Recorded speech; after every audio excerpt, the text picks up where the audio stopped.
March ni somni pali sang ni somni parugani tuna news kan react tura kan reaction masaber chu khanya tiani achan chu Trump pahianin Iran tenen kan in beme kan in tila hianin Iran lampang chuanin Trump atu soi oil turan tia missile mangin Israel lo va beile tri mai ani hey news anon report lat mai hemi kan react mai hene kan en hauloka St Anthony's Higher Secondary School chuan kum sang ni somni paru katanga sang ni somni pasari academic sessionatan class 9 atanga class 12 arts admission kan hongle ta e kan zirlai te talent ho chuanan co-curricular activities strong school sport field trip picnic excursion teachers day le adang te ro pui taka man pui thinan ni experienced teacher ten pathian thune na no pangan zirtirna le an kai hroina skula hian admission ron ti vero le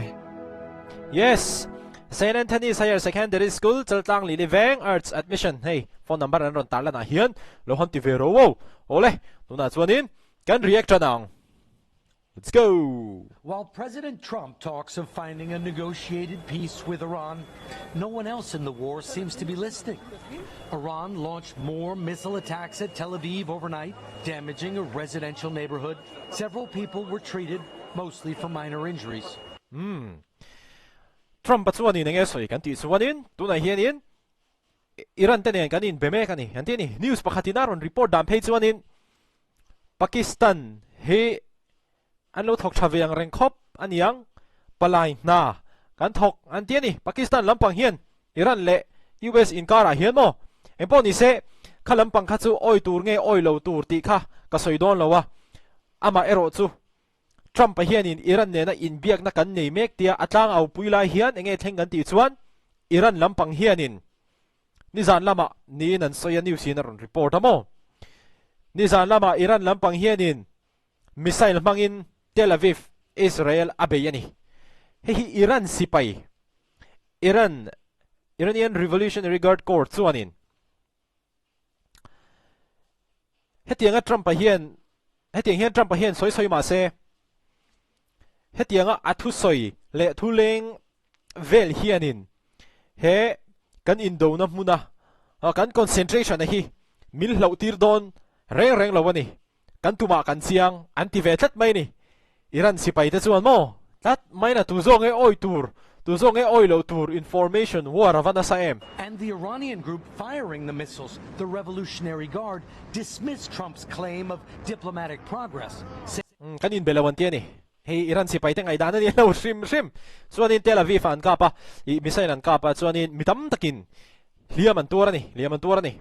Contradictory behavior of the deceptive U.S. president does not distract us from the battlefield. Hey Iran sipai te tongkam so kania deceptive US president hey awzi bera chuanin mizo tonga aw samtheng bera saifia thei dana chuanin Trump hi chunia thil pakhat asoya thil danga tile da Israel khabian ron soive na kha ani hei mo atira tong khan ni shrim Iran tenen kan in bia te news ten aron report chara big in Fox News te Sky News Australia te Fox Business te aron report na sa ni heng news channel hian khatiang khanin in biang khanin anin soya in biak na ha kal tuang view mo kan tia US le Israel khanin Iran kha beit hut mai ni khatiang kha ani thil pakhata soya thil danga ti da Israel ron ti ve na ani They want to make a deal. And we are very willing to make a deal. They're not going to have nuclear weapons anymore. They're agreeing to that. They are not gonna have nuclear weapons anymore. Eng tiklai khan nge Iran hian nuclear ral thuam an lo nei reng ni Trump pakhanin thu tu na khanin ron chepswal tlat mai ron tiswal tlat mai they will not have any nuclear weapons anymore. Kha om je sonin tu na transonin nuclear ral thuam hi an nei to don lo wan yaron tiani Donald Trump pakhan amaro chu kha adik chi alawa Iran hian nuclear ral thuam hi an nei lo anga ngai ani tu na hian an nei pal an hlau awanga US le Israel te hian in bei anga ngai kha kan nia ke ni te po hian amaro chu nuclear te kha chu chuan lam mai apoi mo bera chu oil a zo kha ani antiani kha khania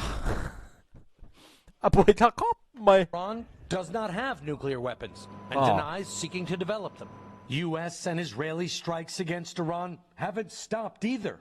Trump has only postponed his threat to obliterate Iran's power grid from Iran hian in Israel beita tro Israel le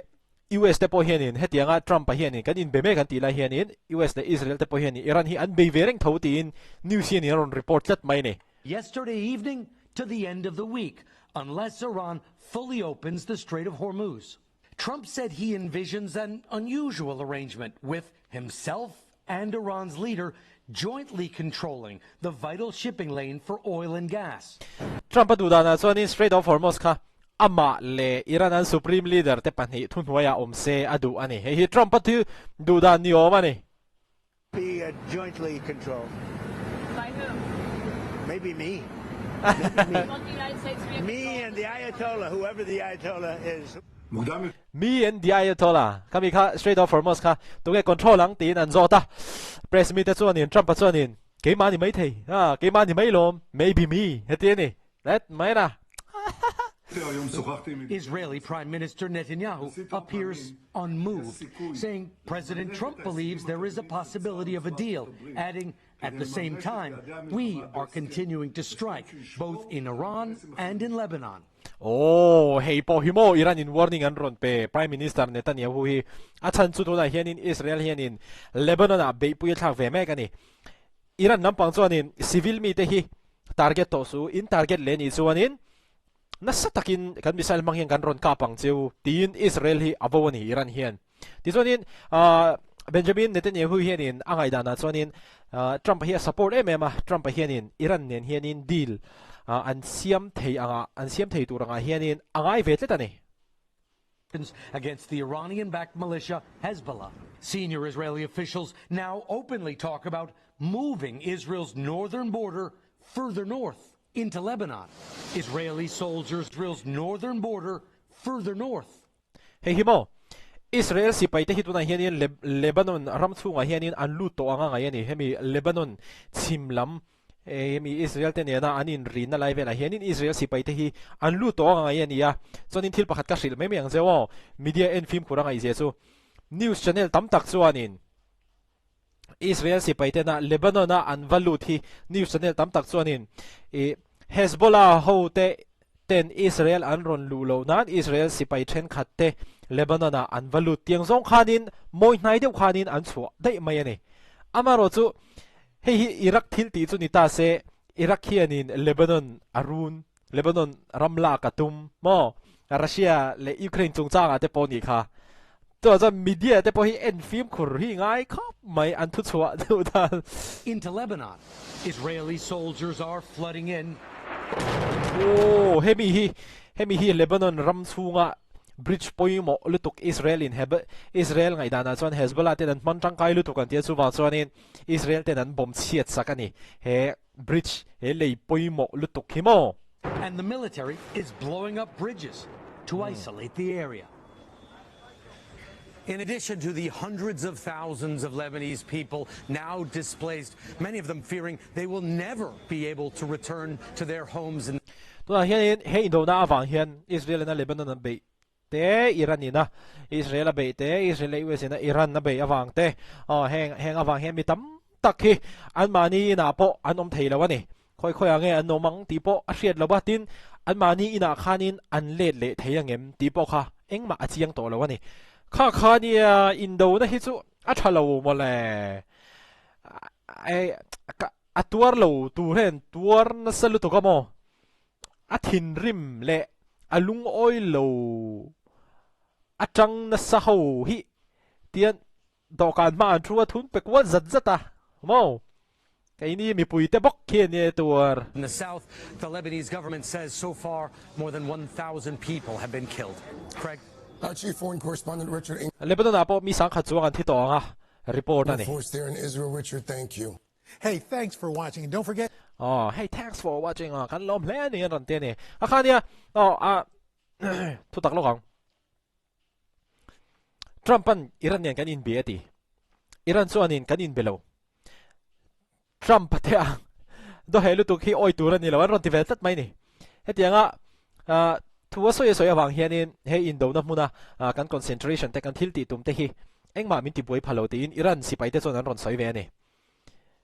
hetianga Trump hianin kan in dor me ka ti la hianin Israel te chon Iran a be renga Iran in Israel a ka reng bokani hatiang khanin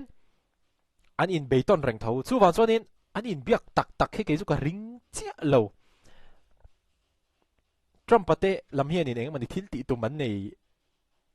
anh yang ti hi ke chu ka ring het le ta ni ti zong kha tun tru mata da an riek thei chu ni le ro se video le ka in mu le theu do nia